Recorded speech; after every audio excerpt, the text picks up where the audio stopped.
Imagine facing the absolute ultimate stakes. You're a father, and you're forced to make a truly impossible choice. Do you stay on a dying planet just to be with your kids for their final years? Or do you leave them behind forever, risking absolutely everything for just a fraction of a chance to save the entire human race? So, here's how this all unfolds. 1. A dying Earth. 2. The secret NASA mission. 3. The cost of time. 4. Betrayal on the ice. 5. Into the black hole. And finally, 6. Love, gravity, and survival. We are jumping across time, space, and literal dimensions, so let's just dive right in. Number 1. A dying Earth. The reality here is grounded, it's somber, and man, is it dusty. Humanity is facing this severe agricultural crisis, and we are quite simply running out of food. Our protagonist, Cooper, sums it up perfectly. He says, "We used to look up in the sky and wonder at our place in the stars. Now we just look down and worry about our place in the dirt." It's such a brilliant way to illustrate that stark contrast between humanity's pioneering past and Cooper's current reality. He's a brilliant pilot and engineer, but he's forced to be a farmer. He's dealing with constant choking dust storms where they literally have to set the plates upside down on the dinner table just to keep the dirt off the food. And the cause of this nightmare? It's called the blight. This is a pathogen that is literally suffocating the earth. It consumes nitrogen and just completely destroys crops. It already wiped out the wheat, it's currently taking the okra, and soon it's going to take the corn. Earth is basically a ticking clock. Professor Brand points out that our atmosphere is 80% nitrogen, which unfortunately the blight breathes. So as it thrives, our oxygen drops. The practical, immediate threat here is terrifying. The last people to starve will actually be the first to suffocate. 2. The secret NASA mission. Now, Cooper's daughter Murph has this weird gravitational anomaly happening right in her bedroom. Books are mysteriously falling off the shelf, which she just calls a ghost. But Cooper uses that engineering brain of his and realizes, hey, it's not a ghost, it's gravity, communicating in binary code. And that code gives them coordinates leading straight to a hidden, underground NASA facility. Once they get to NASA, they learn about something incredible, a wormhole. This is a spherical distortion in space-time that basically acts as a shortcut to another galaxy. It appeared near Saturn about 48 years ago, placed there by these unknown beings that they just refer to as they. And it's not some two-dimensional hole like a drain, it's a three-dimensional sphere. It offers this miraculous path to potentially habitable worlds that were already scoped out by previous astronauts on what they called the Lazarus missions.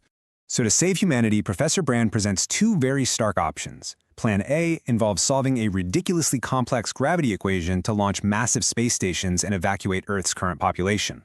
Plan B? Well, it's a population bomb. Basically, 5,000 fertilized eggs to start a brand new colony from scratch, leaving absolutely everyone currently on Earth to die. This places a staggeringly heavy burden on Cooper. He only agrees to pilot the spacecraft, the Endurance, because he truly believes in Plan A. He wants to find a world to save his kids. The sheer scale of this journey is mind-boggling. They launch from Earth, slingshot around Mars, and travel for 2 whole years just to reach Saturn. Then, they pass through the wormhole and emerge into an entirely new galaxy. They have to cover all of that distance just to reach the very first potential new home. 3. The cost of time. The first major obstacle they hit on the other side of the wormhole is Miller's Planet. It's this shallow water world sitting perilously close to a massive, spinning black hole named Gargantua. Now this is where the physics get absolutely brutal, thanks to time slippage. Relativity dictates that time moves significantly slower near massive gravitational fields. Because Miller's Planet is so insanely close to the black hole, they face this crushing rule. Every single hour they spend down on that planet equals 7 years back on Earth. Think about that. Time isn't just passing anymore. It's a finite, incredibly expensive resource. While they're down there, a massive, mountainous wave hits them, delaying their departure by just a couple of hours. But the devastating cost of that slight delay is almost unimaginable. 23 years, 4 months, and 8 days have passed back on Earth. When Cooper finally gets back to the ship, he has to sit there and watch decades of video messages in just a few minutes. He watches his kids grow into adults, have their own children, and eventually just give up hope that he's ever coming back. It is a completely devastating emotional blow. 4. Betrayal on the ice. So with fuel and time running dangerously low, they make a desperate stop at the icy world of Dr. Mann. He was the guy who inspired the Lazarus missions in the first place and was supposed to be, the best of humanity. But the truth waiting for them on that ice is monstrous. Dr. Mann drops this bombshell. You never would have come unless you believed you would save them. He was prepared to destroy his own humanity in order to save the species. Mann confesses that Professor Brand's Plan A, it was a total sham. The professor had actually solved the equation years ago, but he lacked the impossible-to-get quantum data from inside a black hole to make it work.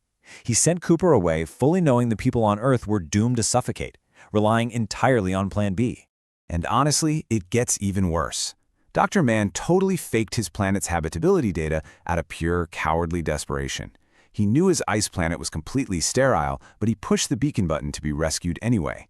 Here, the survival instinct turns deadly. Mann actually tries to murder Cooper, hijacks their lander, and in his frantic desperation, inadvertently destroys the Endurance's navigational hub during a completely botched docking sequence. 5. Into the black hole. The pacing really kicks into overdrive here.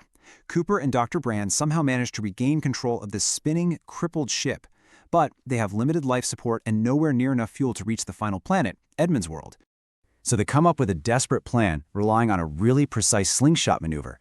They have to approach Gargantua's event horizon, fire the lander and Ranger engines, and then detach those ships to shed dead weight so they can escape the gravity. It's basically Newton's third law in action, right? In order to gain the speed to escape and move forward, you have to leave something behind. To pull this off, Cooper makes the ultimate sacrifice. He manually detaches his own ship, actually lying to Brand about having enough life support for both of them, and intentionally plunges himself directly into the total darkness of the singularity. He does this to shed the necessary weight so Dr. Brand can escape the black hole's pull, reach that final planet, and execute Plan B to save the human species. 6. Love, gravity, and survival. As Cooper falls into the black hole, the laws of physics as we understand them just completely break down. It leads to this absolutely awe-inspiring climax. Cooper actually survives the descent and wakes up inside a tesseract. This is a 5-dimensional construct built by future humans, and it allows him to perceive time not as a flowing river, but as a literal physical space he can interact with. In this massive, mind-bending realization, Cooper discovers that he was the ghost from Murph's childhood all along. And those mysterious beings, they, who placed the wormhole, they are actually future, highly evolved humans ensuring their own past survival. Inside the Tesseract, something Dr. Brandt hypothesized earlier proves to be completely true.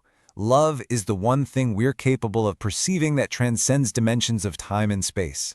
Cooper realizes his deep, quantifiable connection with his daughter is the key to finding the exact right moment in time. His robot companion, Tars, manages to gather that missing quantum data. So Cooper uses the physical force of gravity to push that data, in Morse code, through the second hand of the watch he left with Murph decades ago. And because of that connection, Plan A actually succeeds. Back on Earth, an adult Murph realizes the ghost is her father. Recognizing his message, she uses the quantum data encoded in the ticking watch to finally solve Professor Brand's gravity equation. This massive eureka moment allows humanity to manipulate gravity, build incredible space stations, and finally evacuate the dying Earth. It all comes down to a promise kept. 124-year-old Cooper awakens safely on Cooper Station.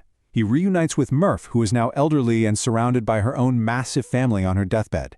He kept his promise. He came back. But Murph tells him that no parent should have to watch their child die, and she urges him to go find Dr. Brand.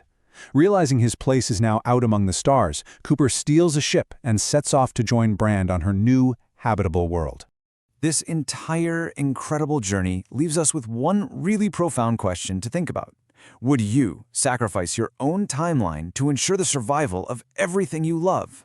It's a pretty harsh reflection on the realities of physics, the immense personal cost of interstellar travel, and the enduring, tangible power of human connection.